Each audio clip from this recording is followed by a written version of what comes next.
Shalom, Bapak Ibu sekalian yang dikasihi Kristus. Pada pagi hari ini kembali saya akan menyampaikan kebenaran firman Allah buat kita semua dengan judul Cara Allah Membentuk Umat-Umatnya. Terambil dalam kitab 2 Korintus pasal yang ke-12 ayatnya yang ke-9. Tetapi jawab Tuhan kepadaku, cukuplah kasih karuniaku bagimu, sebab justru dalam kelemahanlah kuasaku menjadi sempurna. Sebab itu terlebih suka aku bermegah atas kelemahanku, supaya kuasa Kristus turun menaungi aku. Bapak Ibu sekalian yang dikasihi Kristus, perkataan dari Rasul Paulus bagaimana puncak daripada di mana Allah memakai dia dengan luar biasa sebagai seorang misionaris. Bahkan kita tahu bersama ada berbagai kitab yang dia tulis, saudaraku. Kalau diberikan per item, saudaraku, dia seorang melebihi seorang profesor, saudara.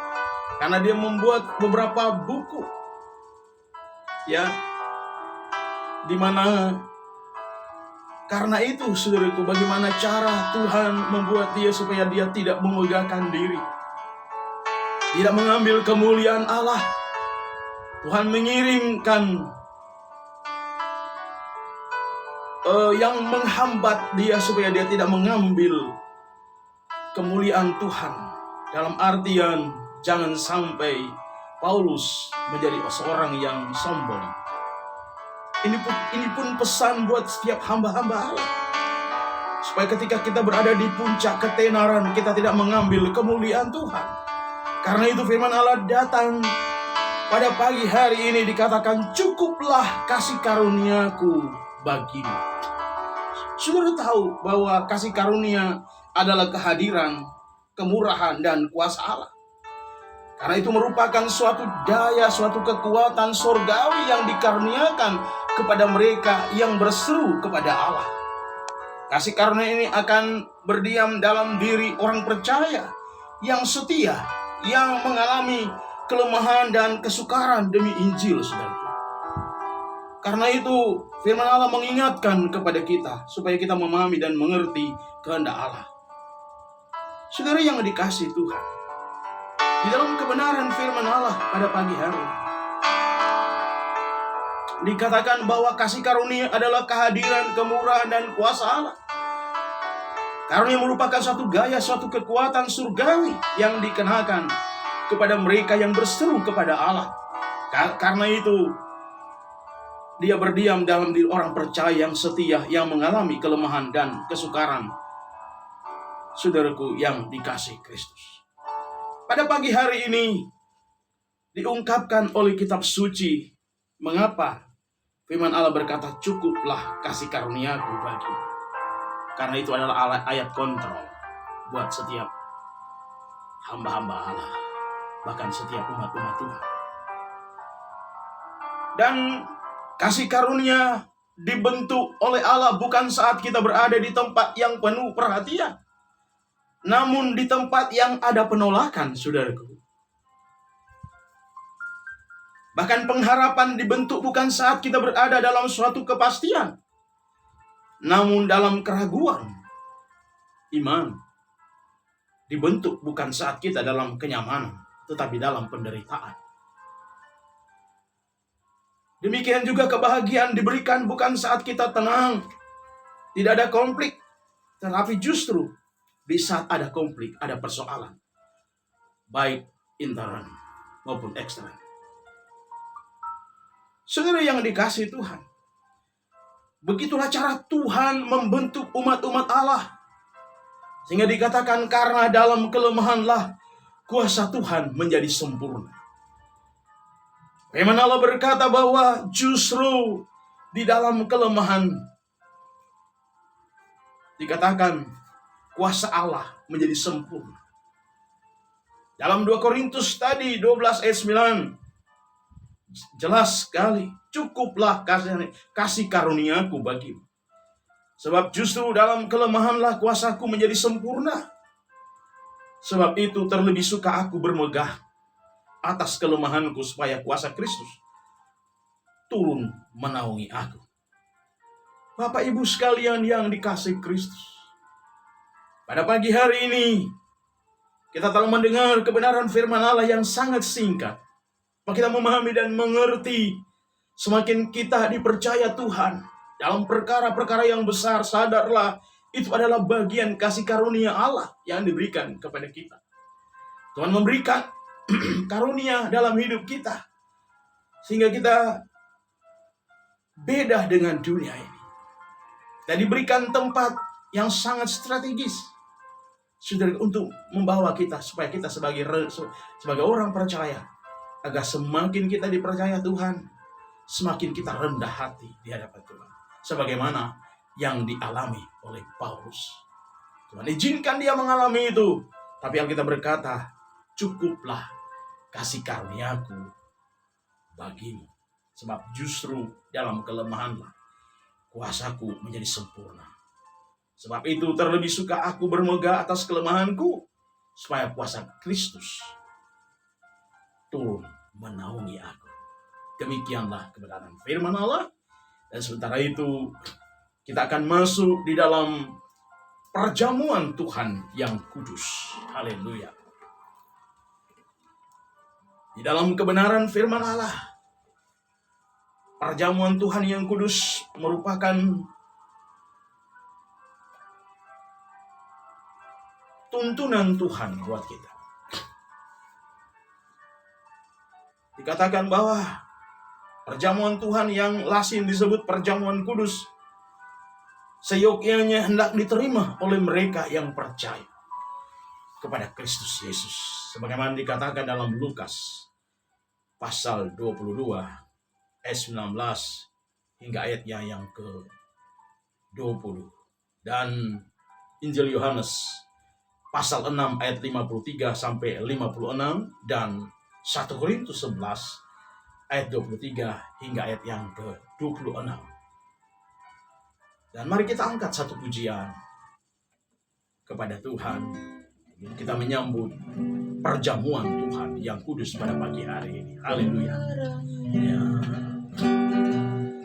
Amat kuasa, oh sucikan dari dosa, sembuhkan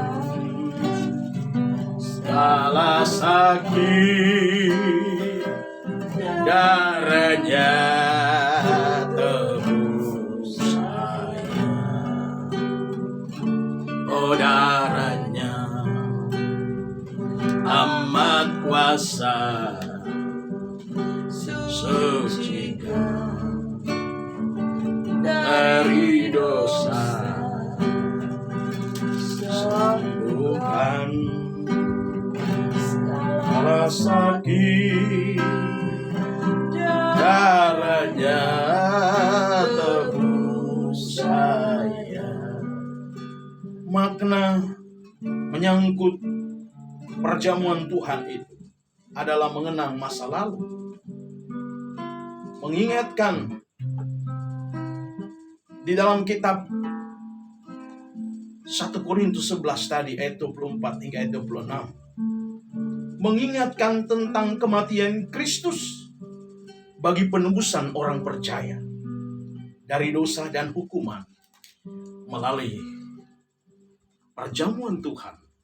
Sekali lagi kita diperhadapkan dengan kematian Kristus yang menyelamatkan dan makna penebusan bagi kehidupan kita. Kematian Kristus menjadi motivasi yang paling tinggi bagi kita terhadap kejatuhan ke dalam dosa dan menjauhkan diri dari segala jenis kejahatan. Sebagaimana yang tertulis dalam kitab suratan Paulus kepada sidang Tesalonika, 1 Tesalonika pasal 5 ayat yang ke-22. Merupakan suatu ucapan syukur. Di dalam bahasa Yunani dikatakan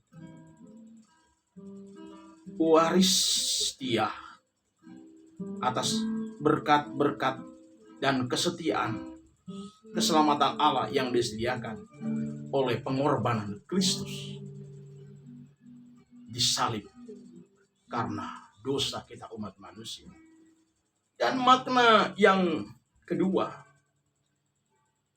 adalah masa kini, mengenang masa kini. Merupakan suatu persekutuan. Dalam bahasa Greka juga dikatakan koinonia dengan Kristus. Persekutuan bersama dengan Kristus. Serta keikutsertaan dalam keuntungan kematiannya sebagai korban serta persekutuan dengan anggota-anggota gereja yang lain, saudaraku. Sehingga dengan demikian pemahaman tentang mengapa Tuhan meninggalkan pesan dan kesan tentang perjamuan Tuhan.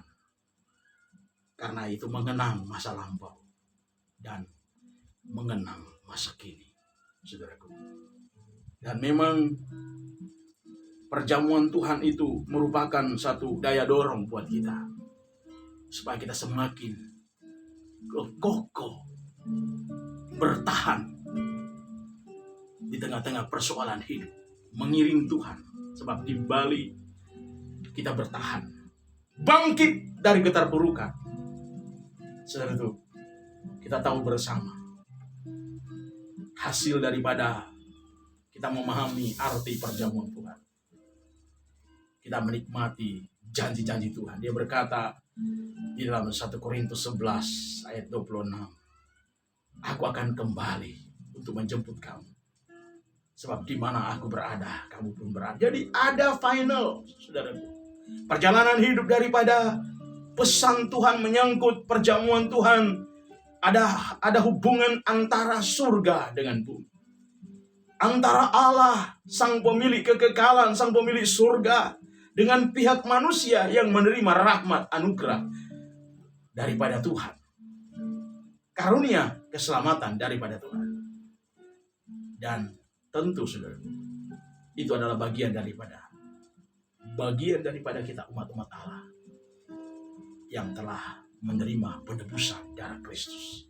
Demikian kebenaran firman Allah, dan kita akan masuk dalam perjamuan Tuhan yang kudus pada pagi hari. Haleluya. Amat kuasa sucikan dari dosa, sembuhkan segala sakit, oh darahnya tebus saya, oh darahnya amat kuasa sucikan, oh haleluya, dari dosa, sembuhkan segala sakit, darahnya tebus saya. Sebab apa yang telah kuteruskan kepadamu sudah aku terima dari Tuhan, bahwa Tuhan Yesus pada malam waktu ia diserahkan mengambil roti, dan sesudah itu ia mengucap syukur atasnya. Ia memecah-mecahkannya dan berkata, inilah tubuhku yang diserahkan bagi kamu. Perbuatlah ini menjadi peringatan akan aku. Makanlah dengan iman dalam nama Tuhan Yesus Kristus. Haleluya. Haleluya. Haleluya. Cawan di tangan kanan. Haleluya. Puji Tuhan. Tubuh Tuhan sudah hancur karena dosa kita manusia. Puji Tuhan. Demikian juga Yesus mengambil cawan sesudah makan lalu berkata, cawan ini adalah perjanjian baru yang dimeteraikan oleh darahku. Perbuatlah ini setiap kali kamu meminumnya menjadi peringatan akan aku. Sebab setiap kali kamu makan roti dan kamu minum cawan ini, kamu memberitakan kematianku sampai aku datang. Minumlah darah Kristus ini dalam nama Tuhan Yesus Kristus. Haleluya. Haleluya. Heran darahnya Yesus. Sungguh heran darahnya Yesus. Kuasa iblis dihancurkan olehnya. Sungguh heran darahnya Yesus. Oh haleluya, kami bersyukur Bapa atas segala rahmat dan anugerah di mana Engkau rela mengorbankan nyawa demi menebus dosa kami umat manusia. Harusnya kami orang berdosa harus dihukum karena kami bersalah. Tapi Engkau mengubah hukuman dengan rahmat dan anugerah melalui pengorbanan di kayu salib, di mana darah-Mu tercurah di sana untuk menyulahkan segala dosa yang kami lakukan. Engkau ganti dengan anugerah keselamatan. Karena itu kami harus menghargai pengorbanan Kristus dalam hidup kami. Terima kasih Bapa. Bimbing kami Tuhan Yesus. Bimbing kami Roh Kudus. Dampingi kami terus-menerus dalam kami menjalani hidup di tengah-tengah dunia yang tidak menentu ini. Terima kasih. Segala puji, hormat, dan kemuliaan hanya bagi Tuhan Yesus Kristus, Kepala Gereja kami. Kami sudah berdoa dan mengucap syukur. Haleluya, haleluya. Amin. Shalom. Tuhan memberkati kita semua pagi ini. Haleluya.